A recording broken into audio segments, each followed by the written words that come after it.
Maadong buntag mga kabisaya, nami gi-repair diri nga sa ka-aircon nga ang brand ni si Sharp. Mao kini among trabaho diri karon nga adlaw. Mo kini ang detalye no.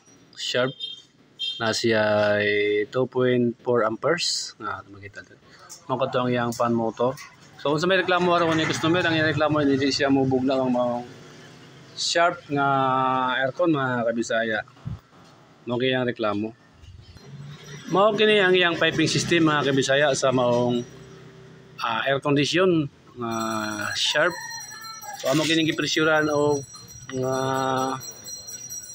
kana presyo ni 400 PSI para mabalaan namo kung high depth ang leaking kay siyempre kung naay dili siya mubugnaw na siya leaking no. So amo nakita diri mga kabisaya, so mao kini ang leaking niya. So ato makita nga medyo nagna siya bubbles. So pinagi sa tubig, amo kini gina umol sa tubig. So ato makita kung asa ang leaking. Medyo mo lang jud kini ang leaking siguro no mga kabisaya, mo lang siguro ni.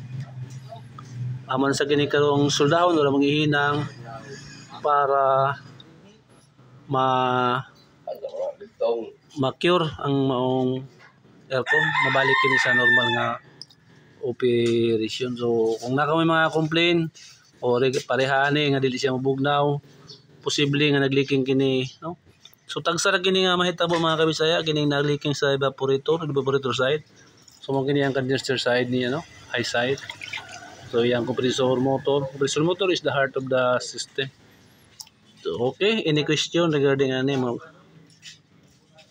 So murag medyo ni konsiya ni ang bubbles dagan. Okay, salamat sa pagbayuhan ni mga kabisaya.